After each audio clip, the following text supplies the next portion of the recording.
Hi, Kate. Good Welcome. morning. Good morning, Barbara. How are you doing? I'm okay, thank you, Barbara. Thank you very much. Keeping on going was my answer to you, and we. Yeah, I know. I was just saying that's all we can do, isn't it? All we can do is keep on going. Have you had a good week? Already we've got a difficult question. Yeah, no, have I had a good week? Do you know, every week at the minute, yes, because there were some really, really good things occurring. Some Mm, really good things occurring. But equally, it's getting also a little bit overwhelming. mm, So recognizing I've just had my head down so much, going, going, going. And then actually starting to read some of the messages that I'm getting and where they're coming from, it's just a bit, it's quite overwhelming. It's only starting to dawn on me, perhaps what Gabriel and I have achieved, and will need to continue to achieve. But yeah, I've just had my head down. I've just been in tunnel vision. mm. Um, and, Right, and before we go on then, yeah, if people might not know who you are and what you do, so do you want to introduce yourself? yeah. I'm Kate. I used to be a physiotherapist for 20 years or thereabouts. I was a physiotherapist and 5 years in the NHS and then left and grew my business to 4 clinics and then closed the last one in 2020 and then was doing business consulting to other clinic owners really. Until my son, who is now 11, and I were forcibly separated nearly 2 years ago, 21 months ago. And he is in the UK. In fact, he's less than a mile away from where I am. But we're not to see one another. And we speak for an hour a week over FaceTime. And during that hour a week, we started, when we ended up in this position, just reading to one another. So he was 10. The week before he was 10, his 10th birthday, he was taken. And a month later, we had an hour a week FaceTime contact. And I just started reading to him. He'd always loved stories. And that's gone on to grow into us co-authoring our own books and achieving #1 bestseller on Amazon and seemingly now creating a global movement. Bradford picked up on it very quickly. So we'll talk a little bit later about this West Yorkshire influence and the significance of that. But we now seem to be creating a global movement of giving children a voice through stories. Okay, how fabulous. From something that was so difficult. And as a mum, my heart just breaks listening to that. Um, it's just unimaginable being able to speak to your son for just an hour a week via FaceTime. Yeah. That in itself must be horrendous. The, there was a realization, I can't remember, probably about, I don't know, few months in, it suddenly dawned on me. Martial arts had been really, really significant to Gabriel. He'd done martial arts since he was very, very small. He had a very strong relationship with his martial arts teacher. And I realised, hang on, he went there about an hour a week. He swam for about an hour a week and he's a competent swimmer. Then it dawned on me, well, I'm a competent swimmer. I learnt to swim in an hour a week, half an hour a week most of us. And it suddenly dawned on me, actually, don't underestimate the power of that hour if you use it well. And so that gave me, there have been lots of points along the way which have increased my level of trust in our connection. And that was one significant point of realizing, right, you have an hour. And then as I started to meet other, it's predominantly mothers, there will be fathers in this situation, of course, but it's predominantly other mothers I've met. I found gratitude in Gabriel's age, in the fact he is old enough to be able to sustain a FaceTime contact for an hour. I found gratitude in the fact he knows his name, he knows I'm his mum, the fact we do have communication, the fact I do know where he is. So that has really helped in terms of being able to find, it sounds horrible because the situation is awful, and I'm not trying to make the situation sound okay because it's not okay. But once I started to find gratitude and appreciation for what we did have, it kind of helped me get out of victim mode to, right, you're going to do something. This is going to get constructive. We're going to do something with this. Yeah. How Um, how powerful that was. Just that you were able to have the presence of mind to step back and look for the light in the tunnel, if you like, yeah, so that and you picked up on the power of that hour. I love that phrase, the fact that you can do things in an hour. People go yeah. to hobbies all the time. I'm thinking of things that I've done and my children have done in an hour. You can do a lot. Yes, yeah, yeah. If it's intentional, if it's Yeah. intentional, If it's and intentional. Yes. yeah, and it was. I think I'm sure I'll be great. Well, I'm not sure I will be grateful to forever for the relationship Gabriel had with his martial arts teacher, because that was a connection and that was a bond that'll be with Gabriel when he's an old man. And it's a little bit like, and then it helps you reflect back on yourself and thinking, yeah, I remember my favourite swimming teacher. I'll never forget Mr. Barber and the fact he could wiggle his ears. Never forget him. And there's things like that. It's like, yeah, I was mocked when I was given this hour. Like, how are you going to speak to a 10-year-old for an hour? I can speak to my son for an hour, thank you very much. And but in the very early days, we were both completely and utterly shell shocked, and I'm sure are still to some extent. And at the very beginning, all I did was read. I just picked up a book and read, because I'm sure you've been exactly the same. You're a mum. When they're tiny, just want stories after stories. When he was a baby, just wanted to be read to and read to and read to and read to. And then when you can't read anymore, I'd put an audio CD on, an audio book. And then in the car, he'd always have audiobooks.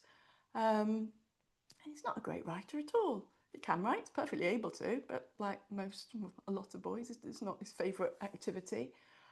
But we just got reading. I got reading to him. I got a Michael Mapergo book and read it. It was a very illustrated one, Puffin Keeper, and I read it to him like Jackanory, so we could look at the pictures and read.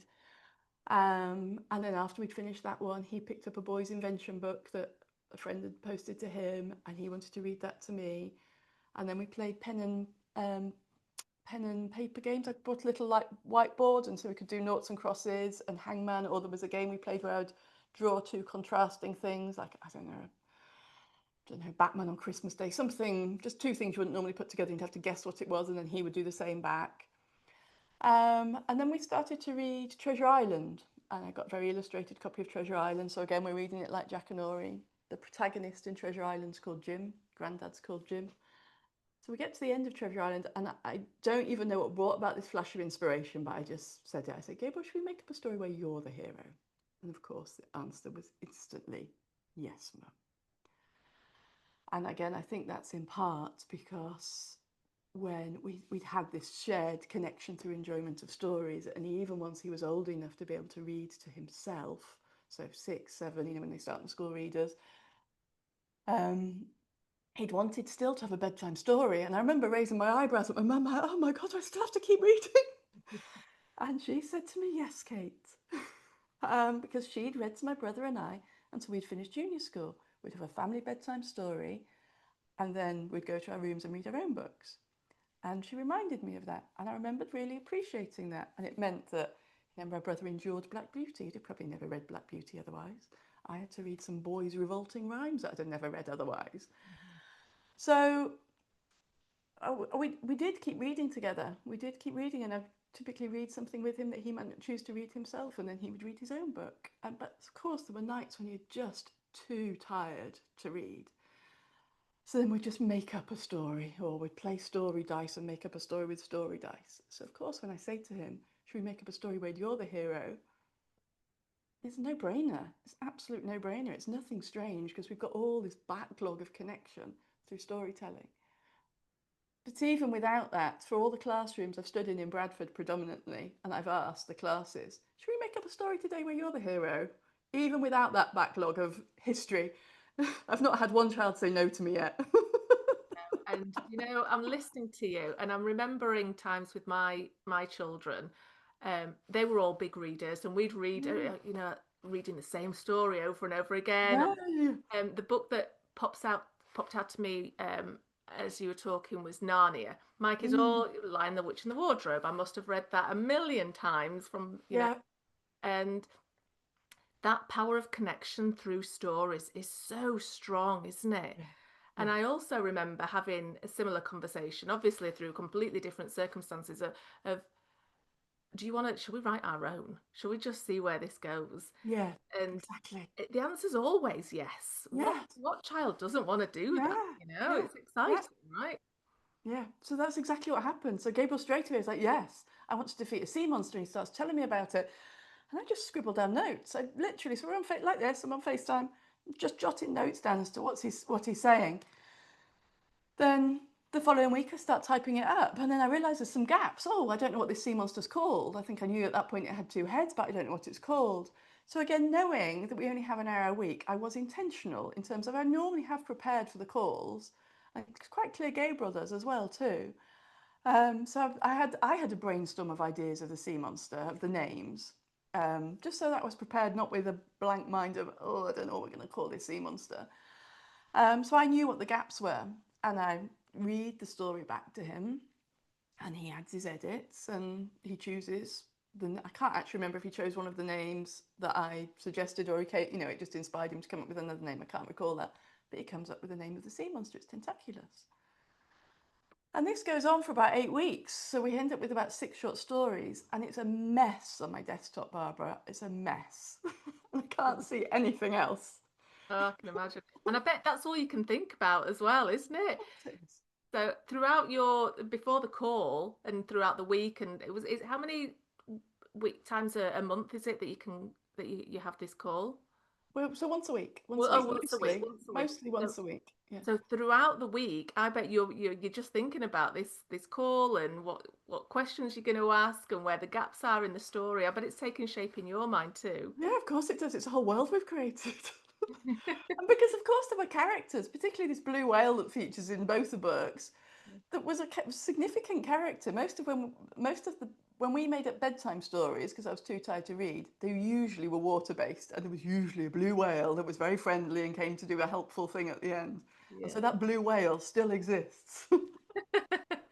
He likes water then, he likes the sea. Yes, yeah. Well, so do I. So do I. So it's probably me partly driving some of the stories to be in the water.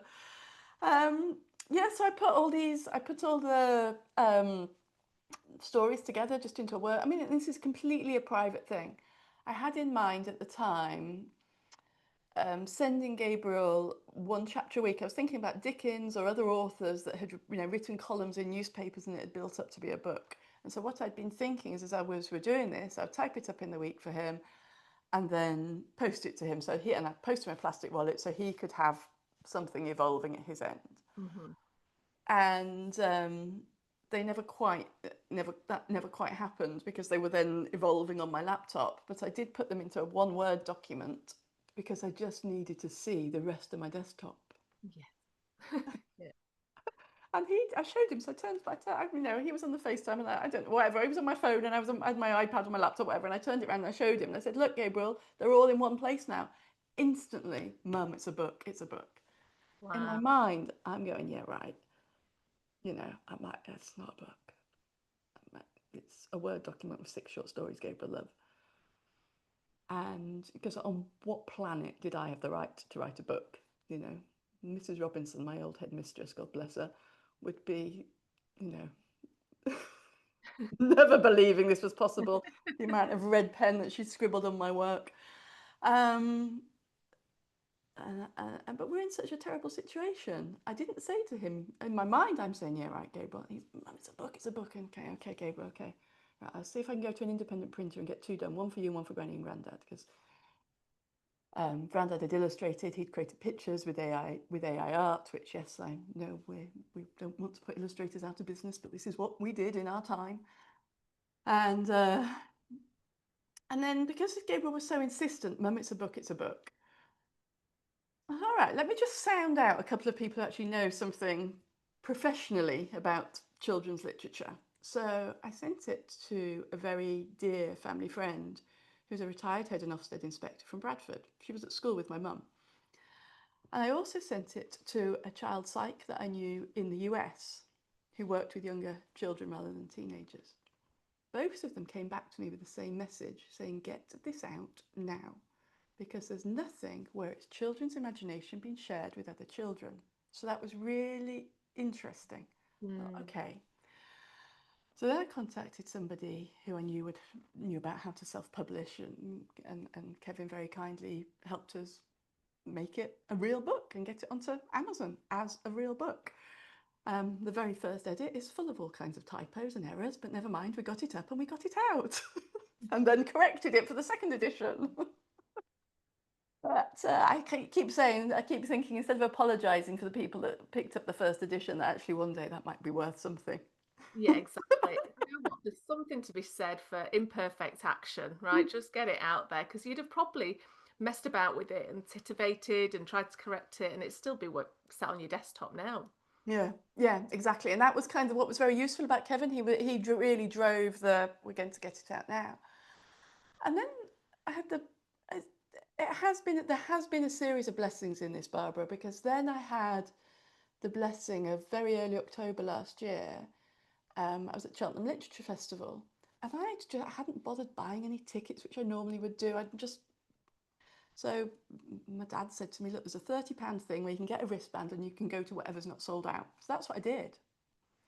On the back of this £30 wristband, I ended up meeting Helen Fielding, who's Bridget Jones' author, Yeah. again from Wakefield. Something in West Yorkshire's looking after me, Barbara, I tell you. Mm. We like looking after people up here. Yeah. Fielding had made this real point that, as a 20-year-old, she'd written for other 20-year-olds. She thought there was something really special in writing for your own generation. Yeah. And her book that she released last year as a 50-year-old, she was writing for the 50-year-olds. Would she write Bridget Jones again now for today's 20-year-olds? Her answer was absolutely not. They need to write their own version of it. So she really thought what she had done that was special, and also what Austin had done that was special, was right for your own age group. Mm. So she's sort of giving me the same message that I've had from these other people, that, get it out now because children will be inspired by another child's writing. And again, it doesn't have to be perfect. And she wrote inside a book, which I show all the children in the workshops, that here's this really multi-million selling book author and her words of wisdom. And inside, she's written to Gabriel, write as if you're writing to a friend. It's your story. And she's telling, so I show this to all the children. This is all you've got to do. It's your story. And when you get stuck, just write it as if you're writing to a friend. It's that simple. How wonderful. So I just want to go back a few steps, if that's all Yeah, right, yeah, of Kate. course. Um, I love the idea that of writing to your own generation because Yeah, you're absolutely right. Children don't write. There are no books like yours, before you, where children wrote to other children. It was always an adult writing to a child, wasn't it? I'm thinking of yeah. children's authors of our day, so your Roald Dahls, your Enid Blytons, and um, they were adults writing to us. But how powerful for another child to read a book that's written by a child, somebody of their age group. It's incredibly strong, isn't it? Yeah, and this is what really is apparent when we go into the schools in Bradford. Um, is that Gabriel appears on screen and says hello to them. So we've recorded a little video over FaceTime where he says, "Hi, I'm Gabriel, the author of it, and I'm looking forward to hearing your story. Anything's possible." It's only a minute long. We play that in the schools, and the children connect straight away with, "Hang on a minute, he's like us. If he can do it, we can do it." It takes down so many barriers. And you're quite right, as at Foxhill just before the summer term last year, which is must be the most beautiful schools in the country with a view over Yorkshire that is just stunning. And a boy in the class said, "Why are we all reading celebrities' books?" Yeah, why are you reading books that are written by celebrities? Great question. And they knew they were going to have their own school book, The Adventures of Foxhill. And he knew then that other schools in Bradford were also creating the adventures of their school. Well, why are they being kept behind closed doors? Why can't I read the school books from Manningham? Why can't Manningham read my book? We don't need celebrities writing for us. Get out our way. Oh, do you know what? Got chills then. How cool was that lad, that boy? Amazing. So then have gone into a digital library essentially of children's books.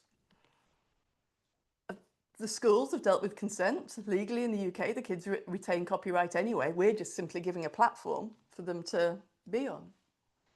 Then I went to a school in Gloucester, and it was a year 5 class.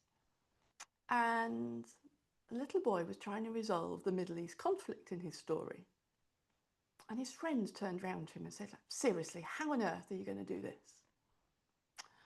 well, we're going to sit down and we're going to have a cup of tea, and at the end, we're going to have a pizza party, to which the whole class end up debating whether you should have pineapple on your pizza or not. Good question. Yeah. But they weren't afraid to take on big, big topics.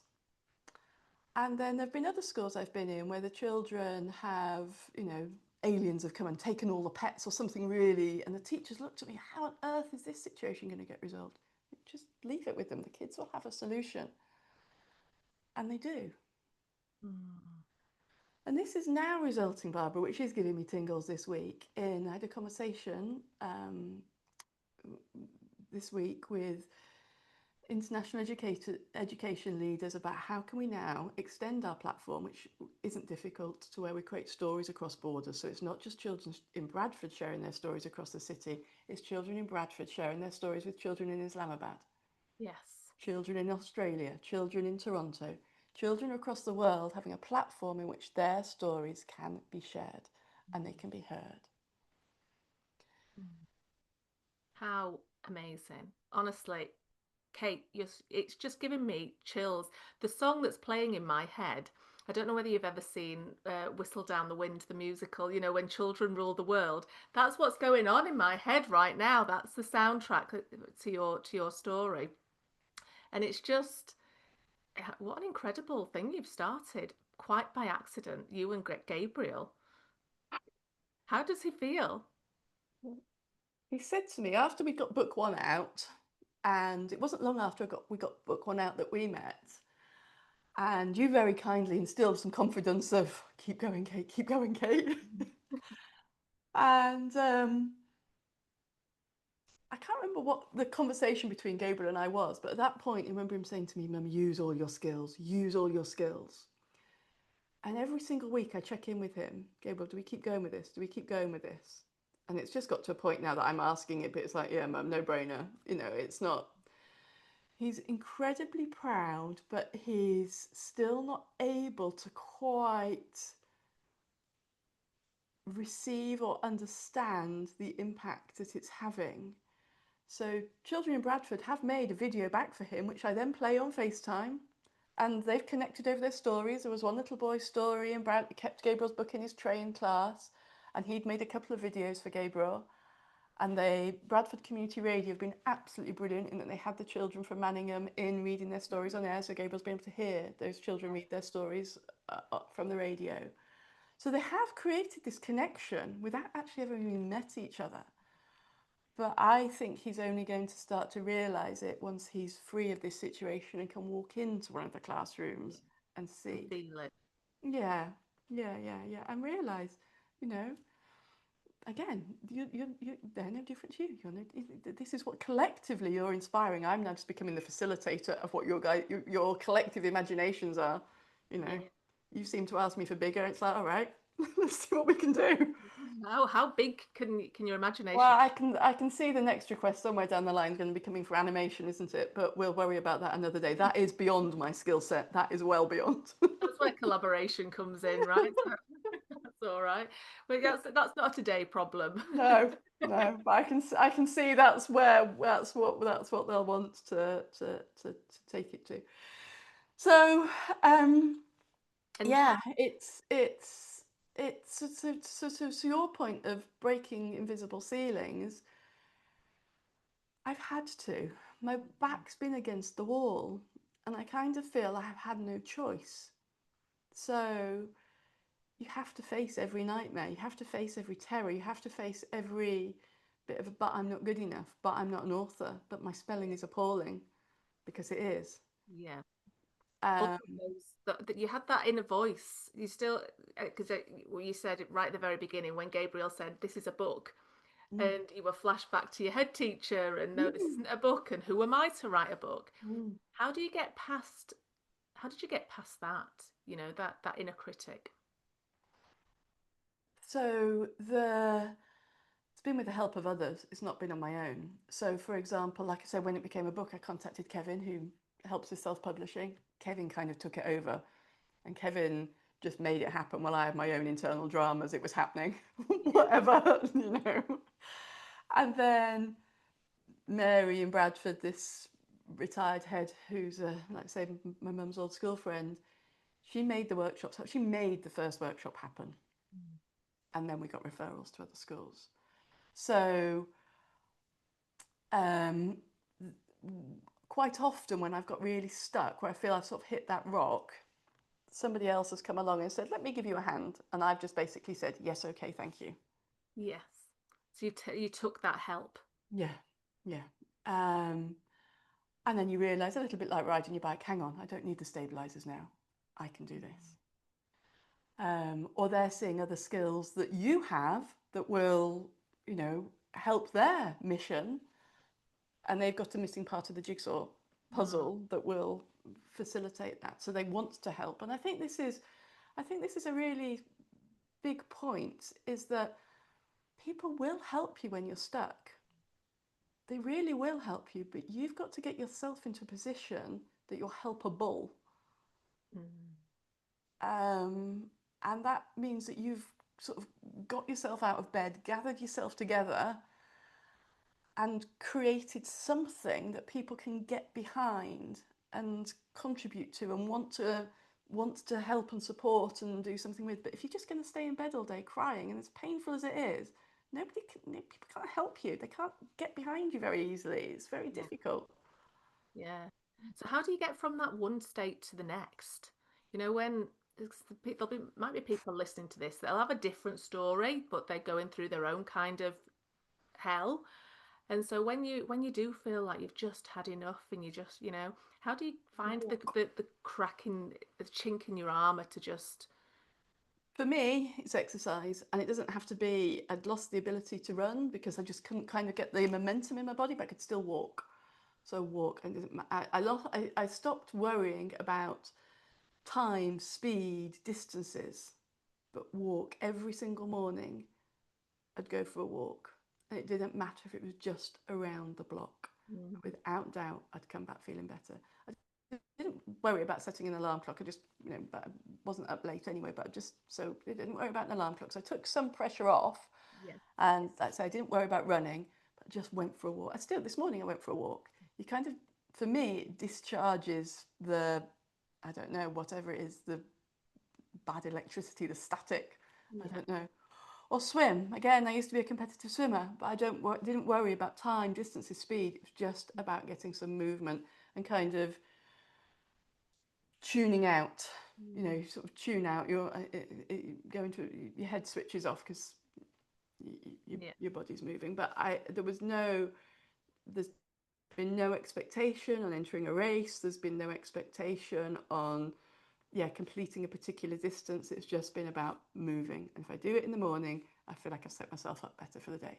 Yeah, and it's done, then you've achieved something, haven't you? Yeah, It's what I call finding your pocket of air. It's that moment during the day that's just yours that you just do something for you.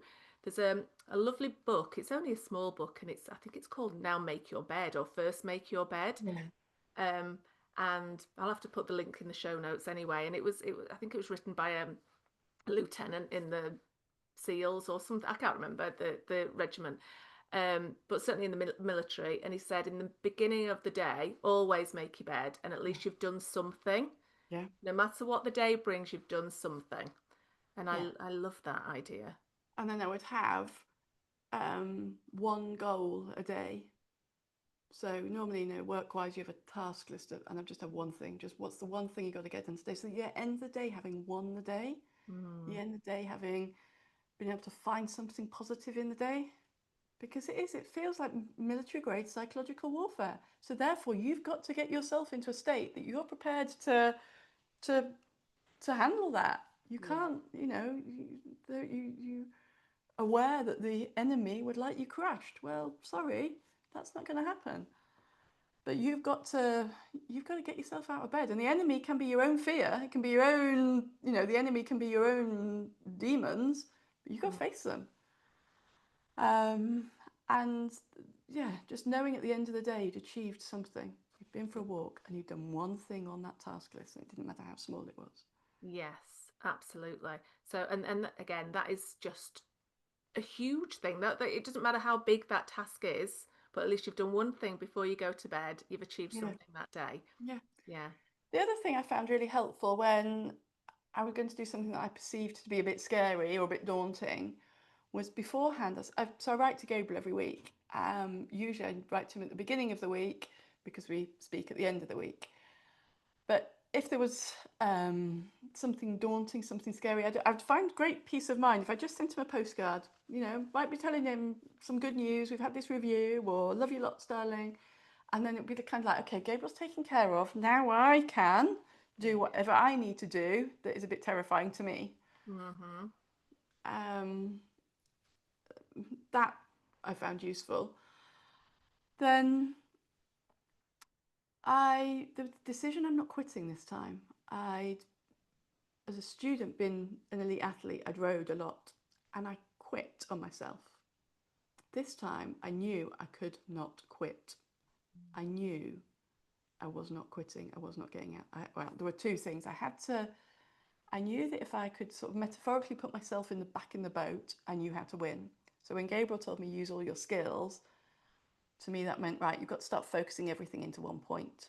Mm. I knew how to do that rowing. I knew how to do that in a boat. Right, I know how to do that, and I know how to do the endurance events. I know to keep going even though everything hurts, and there is a finish line. The pain does end at some point.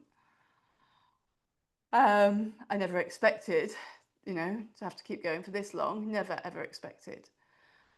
So when Gabriel said use all your skills, I remember thinking, right, okay, well, I'm just going to have to bring everything. I'm just get back into the boat and put everything in the boat with me. But this time I can't quit.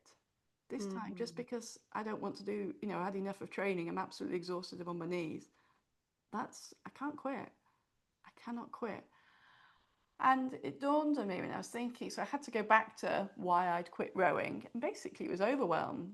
We'd been selected at GB trials, we were through to selection for the Commonwealth, and it was all around the same time as my finals at university.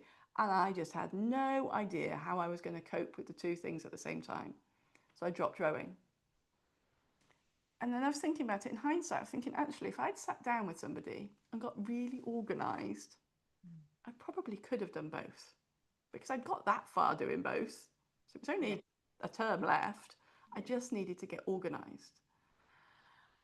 Um, but I didn't. I quit. I panicked and quit. And so I was like, right, well, this time I'm aware that my weakest link is my overwhelm, me getting swamped and panicking. Right, well, I've made the decision I'm not going to quit. So once I've made that decision I'm not quitting, I've got to find out ways to deal. Yeah, you have to find how to manage it all. Yeah. Yeah, and part of it again has been sort of accepting that weakness, that my overwhelm is the weakness. So then again, you know, asking for the right person who has offered help, yes, please, I will accept your help. If you could just spend an hour a week helping hold this project together, which, a friend who's a project manager has offered an hour a week just to keep the grips on the thing, fine. That stops me being completely overwhelmed and is actually only a tiny ask on them. Yeah. So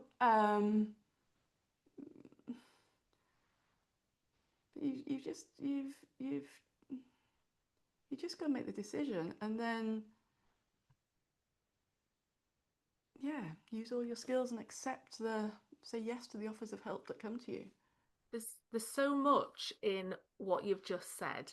So much goodness, gold in what you've just said, Kate. I just want to kind of unpack it a little bit if I can. Yeah, First thing is the power of a decision. Everything starts with the decision. And once we've decided, if you think of anything, it doesn't have to be as big a decision as yours, but once you've decided on anything, it's your North Star, right? You put in, that's the yeah, postcode that you put in into your GPS, into your sat nav. yeah, This is where I'm going. I'm not giving up. I'm not quitting. This is it. You're yeah, making a deal with yourself. yeah, You're keeping your own promises. And yeah, that in itself is incredibly powerful, isn't it? yeah, yeah, Because you're not going to deviate from that now. yeah, It's set in stone. yeah, I've done it. This is my flag in yeah, the sand. yeah, So once you've done that, what I love about what you've just said is that sense of self-awareness that you had. You reflected back on a previous time where you did quit, and that's fine. But the fact that you quit that was the gift to you now. You yeah, needed to quit that, didn't you, yes, in order yeah, to learn the power yeah, of not quitting now? yeah, Because who we don't know, but if you hadn't have done, if you'd have Yeah. carried on going and maybe you'd have got burnout or you'd have failed Yeah. or whatever, you Yeah. might not have been so quick to or again, it's about self-awareness, isn't it? You wouldn't have found a solution to the problem. You Yes. wouldn't realize that actually this is your Achilles heel. This is Yeah. where you fall Yeah. down. Yeah. And we all have those ways that we self-sabotage and our own success blocks. And for some people, it's procrastinating, and for some people, it's overcommitting and saying yes. And for you, it was you got overwhelmed and then you quit. Yeah. But Yeah. now but that sense of self-awareness of I'm not going to do that. I can't do that this time. Yeah. My decision is too strong. How do I get round it? Yeah. And being open to saying yes to help. Yeah. Because and again, that's so hard in itself, isn't it? Because we can get offers of help, but if you think back to how many times people you might have had help in the past or offers of help, and you go, no, no, I can handle it. It's quicker if I do it myself. It's fine. I'll keep going. With this idea that we have to hold everything up and carry things ourselves, but taking offers is not a weakness, is it? That's actually strong in its own right. Well, I think there's also recognizing that well, I hope there's a reciprocity in it, in that the person's offered to help because it's aligned with their mission too. Yeah. So I'm going to go back to Mary in Bradford. Her big thing before the national was a teacher was about creative writing. She'd created all these materials on creative writing for children before the national curriculum came out. Mm. And then her voice got squashed. So actually, what we're doing is bringing her legacy forwards too. So, and Kevin, the publisher, has in the past done a lot of work to try and get children's voices heard through publishing. So, I think it's been mindful that you're not taking, but Mm. that it's there's a reciprocity, there's an alignment in the mission, so that it becomes everybody's goal becomes more powerful. And everybody benefits, but Every sometimes they just get joy. The other person might just get joy from helping, you yeah, know? And yeah. that's happened to me so many times where I just want to help because I believe in what you're doing and I want to see you succeed. And that's sometimes enough, you know? It's a gift. The best one, which I haven't actually yet talked about at all, is there's so when I trained as a physio with somebody who had left the army and then as a postgraduate, come to do physio. And we're still in touch, and she's a very dear friend of Gabriel and I, and she will not appreciate me saying her name. She's very introverted. But at one point, I was really on my knees, and she recognised this. She said, "Get on the train, you're coming to stay with me." I stayed with her for about 2 weeks, and it was like being in rehab. Mm. Every morning, right, Kate, you're going swimming. Yes. Which I mean, I was moving, and I was in the habit of moving, but she was like, you're going swimming, aren't Off you? you go. Yeah, off you go. Yeah. Right. Tonight, Kate, I'm cooking dinner. Tomorrow, you're cooking dinner. Right. So we're taking it in turn. And I had lived with her when we were students, so and then she realised that, Kate, when you're cooking dinner, you're buying dinner, but you're forgetting to buy vegetables. Right. So you're cooking dinner tomorrow, and remember to get the vegetables on the way home. I'm like, Hmm. yes. So it was really like being in, because yes, I had got back on my feet. I was doing something, but it was very, very dystopian. Yeah. And going to stay with her for a couple of weeks, it was like, right, you're swimming in the morning. I took a desk at a co-working space near her. Right, we're going to take it in turns who's cooking dinner. And we're having a proper dinner, Kate. We're having a proper dinner. Get those vegetables, get the broccoli. Yeah. You're not skimping on those veg. And it was a glass of wine, and it was just, Hmm. and then 2 weeks of that. She still works in the NHS as a physio. Honestly, she should be running some sort of, she should be Rehab. running a rehab centre, yeah, for post-traumatic stress or something. Yeah. So that again was really, really helpful. Just that sort of reminder of getting back into a normal routine. Because yes, you've got back into a routine, but it isn't normal. Because, Mm. but that sort of got you back into a right. This is Okay, what you're doing. You just this need is to do as you're told. This for just a couple yes, of weeks. Follow yes, these rules. Just let's get you back on track. yes, yes, Yeah. yes, yeah, yeah. Very much, very, very much, and that was really, really, really helpful. And then, yeah, like I say, in the day, I took a desk at a co-working space so that I then got done what needed doing in the day, and Mhm. then, What a gift. What a gift. yes, Yes, yes, yes, yeah. So there is, there is, nobody's going to rescue you. Mm, Nobody's going to rescue you. it's But about people will rescuing. help you. People will help you. Yes. Yeah. So where are you now with the movement? I'm going to call it a movement. Where are you now? What Right, so we have 465 stories already created in Bradford with a request for several hundred more. Um, they're living on a website, which I'll give you the link to, and the selected stories go out now every Wednesday, where the children have written their stories. Some of them have illustrated themselves. Some of the teachers have taught them AI art. They've been either recorded on BCB radio, or the children that haven't yet had a chance to record their audios, I've recorded their story. So we are growing Stories Beyond Borders. So there's a weekly child story published on the platform every single Wednesday. I suspect it's not going to be too long before we have one going out every day. Um, we're now looking for sponsors and partners to help us extend this specifically to Islamabad to begin with, so we can have this Bradford Islamabad sharing of stories. But I've already had inquiries from Canada and India and Australia about extension there too. So it's this creating of this global platform of stories across borders.